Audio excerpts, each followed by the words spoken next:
Comment surmonter les 4 plus grandes difficultés des entrepreneurs?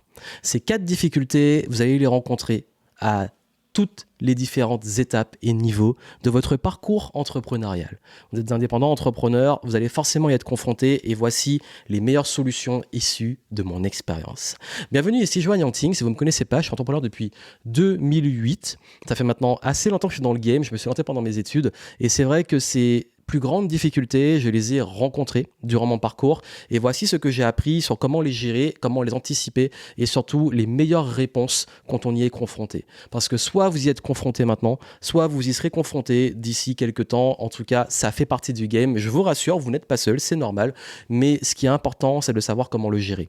Parce que ces différents points de bascule, et je parle vraiment de points de bascule, peuvent justement vous faire basculer soit du bon côté et vous, hop, catapulte et vous passez à un autre niveau, soit ça peut carrément vous écraser. Donc ça peut se faire, il y a vraiment un pivot qui se passe à ce niveau.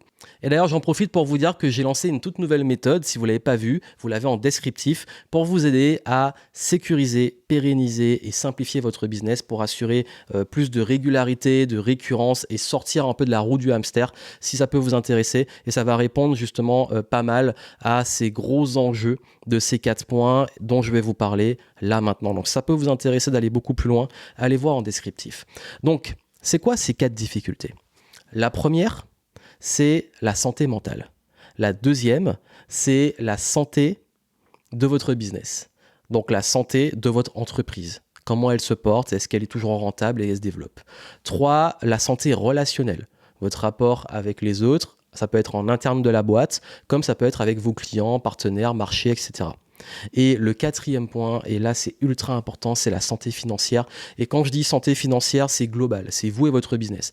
À la différence du business, là je parle aussi de vous, de comment se portent vos finances en rapport avec la boîte dans laquelle vous bossez. Si c'est vous la boîte en tant qu'indépendant, ça vous concerne. Donc, premier challenge, la santé mentale. J'ai déjà fait un contenu que je vous invite à aller voir sur la santé mentale de l'entrepreneur.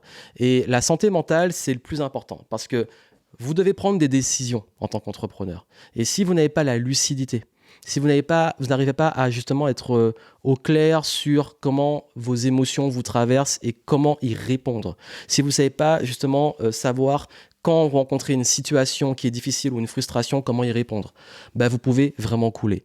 Et en plus, la santé mentale, ça peut être lié à une perte d'estime de soi quand le business va moins bien, une perte de confiance après une série d'échecs, une perte de confiance en son business. Et là, vraiment, et ça fait une grosse différence, c'est quand vous êtes en perte de confiance sur vous et votre business, ça va impacter votre business. Parce que vous allez commencer à créer des croyances du type il y a trop de concurrence, donc c'est fini, ou alors j'ai tout essayé, il n'y a plus rien à faire. Ou alors vous allez commencer aussi à avoir une baisse d'énergie, une baisse de motivation, moins envie d'avancer, moins envie de faire les choses. Ça, c'est l'une des plus grandes difficultés d'entrepreneur qu'on ne parle pas assez, c'est la santé mentale. Et pour ça, en fait, pour faire simple, allez voir le contenu que j'ai fait beaucoup plus global dessus, mais la meilleure des réponses face aux difficultés de santé mentale, ça paraît évident, mais c'est le travail sur soi. Et je vais vous dire de façon très honnête, tous les paliers que j'ai passés dans le business, ça a été un travail sur moi. Un travail à différents niveaux. Travail sur mes valeurs. Travail sur mes standards. Travail sur mon mindset, ma confiance en moi. Travail sur mon rapport à moi-même tout court par rapport même à l'enfance. Travail sur aussi mes croyances. Travail sur aussi mon énergie, ma posture. Ça va impacter ma façon de vendre et prendre des décisions. Travail aussi sur mon rapport, on va en parler après, à l'argent. Et tout ça, chaque fois que c'est un travail sur soi et donc sa santé mentale, ça fait passer à un autre niveau. Et quand je dis santé mentale, ça va impacter aussi la santé physique. Parce que si vous n'avez pas d'énergie, forcément, donc la santé mentale peut impacter votre énergie physique, mais le physique aussi peut impacter la santé mentale. Qu'on a des coups durs, qu'on n'est pas bien, forcément, le mental va moins bien. Donc ça, c'est le premier point. Le deuxième, c'est la santé du business.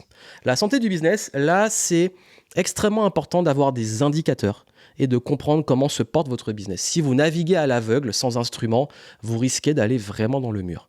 La santé mentale par rapport à l'entrepreneuriat et la santé du business sont souvent corrélés. Ça veut dire qu'il y a beaucoup d'entrepreneurs, selon l'état du business, quand il y a beaucoup de ventes, quand c'est réussi, ils se sentent au top, et quand c'est pas le cas, ils sont au fond du trou. Ça, c'est plus viable. C'est pas viable. Vous pouvez pas baser votre estime et vos états émotionnels sur votre business. Dans la pratique, c'est compliqué, mais on peut en sortir et se détacher. Et ça, c'est l'un des plus gros travaux que j'ai fait, parce que sinon, on devient fou et on s'épuise. Dans le programme, la méthode Secure, j'en parle énormément, ces 2 points-là, mais vraiment, la santé de votre business, par les indicateurs de performance, est essentielle. Ça veut dire que le business, comment on sait qu'il est en bonne santé? Le cash flow. Ça veut dire qu'il y a plus qui rentre que ce qui sort. Ça paraît logique. Mais aussi, une santé sur le plus long terme. Ça veut dire, est-ce qu'il y a assez de traction pour avoir des clients réguliers? Est-ce que vous avez aussi des offres qui sont viables et qui se vendent? Est-ce que vous arrivez à rester à l'équilibre dans vos charges et dans tout ce qui sort, mais aussi dans votre chiffre d'affaires, dans tout ce qui va rentrer? Est-ce que vous avez une gestion saine? Est-ce que vous avez aussi de la récurrence dans votre façon de naviguer dans le business? C'est pas tellement... Ce n'est pas uniquement du hasard et on fait ça un petit peu au feeling, je fais du marketing au feeling. Non, ça doit être carré. La santé de votre business, elle dépend vraiment non seulement de vos décisions, de vos process, de votre équipe, de votre stratégie, de votre offre, du flow de vente, donc ce qu'on appelle le flow. Moi, j'aime bien plutôt dire flow de vente que funnel de vente, le parcours client. Et quand ça, c'est carré, le business est en bonne santé. Mais un business sera toujours un peu cassé parce que le marché évolue, le monde change, les habitudes changent, donc il faut toujours se réinventer et évoluer, mais à bonne dose. J'en parle dans Secure. Vous avez ensuite la santé relationnelle. Il y a une question que je pose souvent à mes clients. Quand ils ne sont pas bien, je leur pose une question très honnête. Est-ce que tu aimes tes clients? Oui, parce que mes clients sont entrepreneurs, donc ils ont des clients. Est-ce que tu aimes tes clients? Même moi, je me la pose. La fois où j'ai fait mon burn-out dans l'entrepreneur, c'est parce que j'en avais marre de mes clients. Je vous le dis de façon honnête. J'ai bossé avec des gens avec qui je n'aime pas bosser. Et il arrive que nous, j'en parle souvent, qu'on évolue, qu'on avance dans la vie, qu'on n'est plus la même personne et même qu'on n'est plus au même endroit où on veut être qu'avant et on attire une clientèle qui ne nous correspond plus. Ça arrive aussi. Donc aujourd'hui, vraiment, soyez vigilants sur le rapport avec vos clients parce que la relation avec vos clients, ça fera une différence. Je vois beaucoup de personnes qui travaillent dans la vente, dans le service client et tout, et ils deviennent fous parfois quand ils sont confrontés à des gens qui sont complètement décalés en termes de valeur. Donc, votre relation avec vos clients est ultra importante. De même que la relation, forcément, avec vos collaborateurs, vos équipes, avec vos partenaires. La qualité de nos relations, c'est ce qui impacte la qualité de notre vie. Donc, dans les affaires, c'est pareil. Et on est très challengé au niveau relationnel dans le business. Donc, soyez vraiment, vraiment, vraiment vigilants par rapport à ça. Et je vous invite, le plus important dans la santé relationnelle, poser ses limites, être au clair sur les valeurs, qu'est-ce qu'on tolère, qu'on ne tolère pas. Et surtout, surtout, surtout, bien s'entourer. Créer ses propres filtres pour bien s'entourer et avoir des relations saines avec les gens autour de nous. 4e difficulté, santé financière. Et là, sur les finances, ce qui compte le plus, c'est le rapport à l'argent. Et quand je dis rapport à l'argent, l'anxiété concernant l'avenir, le fait aussi de mal gérer son argent, de ne pas comprendre les règles de l'argent, pas comprendre comment en gagner, qu'est-ce qui fait qu'on génère de l'argent. Également se retrouver à prendre des risques, avoir des dettes. J'en vois beaucoup qui prennent des risques inconsidérés. Vraiment, s'il y a bien une chose, vraiment je vous dis, moi je ne suis pas le roi du buzz, de la croissance explosive. Par contre, la stabilité et l'équilibre, là je suis bon. La régularité, je suis bon. Et je n'ai jamais, je me suis endetté en une décennie. Et je parle des mauvaises dettes, pas des bonnes dettes où on fait un emprunt pour un investissement et tout. Je parle vraiment, je ne me suis jamais endetté. J'ai été une seule fois, j'ai grillé un petit peu le rouge, mais je suis remonté aussi vite que je suis descendu.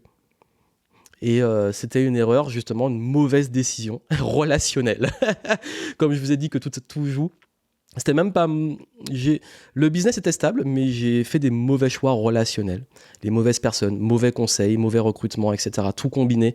Et là, ça a fait couler la boîte. Donc vraiment, c'est pour vous dire que la santé financière, tout ce qu'on a vu avant, mental, business, relations, ça va l'impacter, mais elle vient aussi avant tout d'un rapport à l'argent et d'une capacité aussi à savoir jauger les risques, à savoir gérer son cash flow, à savoir aussi qu'est-ce qu'on est prêt à perdre, qu'est-ce qu'on va gagner, savoir aussi comment vraiment bien gérer un business. Donc tout ça, ça fait la différence et les plus grandes difficultés des entrepreneurs, ça va se jouer à ces différents niveaux.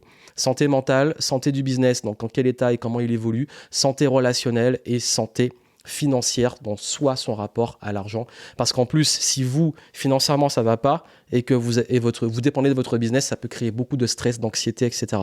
Donc, pour quelqu'un qui vit de ses business, de ses activités, je peux vous dire que c'est très important d'avoir un rapport sain avec l'argent et d'être assez confiant et assez compétent pour pouvoir gérer les différentes situations et pas paniquer ou prendre des décisions difficiles et toujours rester lucide sur les bons investissements. Tout ça, ça vous intéresse de le développer, j'en parle dans la méthode Secure. Je vous aide non seulement à la partie, le E final, c'est pour les émotions, pour gérer la partie anxiété, rapport à soi, comment se protéger aussi vis-à-vis de son business. Je parle aussi de comment stabiliser, sécuriser le business, santé du business, quels indicateurs suivre, comment continuer à avancer. Je parle également de la santé relationnelle, notamment sur les bons choix et les choses à éviter. Et je parle bien entendu de l'argent. Donc, ça vous intéresse, vous avez les infos en descriptif, mais comme je vous ai dit, préserver ces 4 niveaux de santé, ça fera une énorme différence et vous allez voir que si vous avez les bons indicateurs et les bonnes habitudes sur ça, c'est là que vous allez pouvoir continuer de progresser. Et comme la santé, c'est ok de tomber malade, c'est ok d'avoir des coups durs, mais ce qui compte sur le long terme, c'est de rester quand même en bonne santé.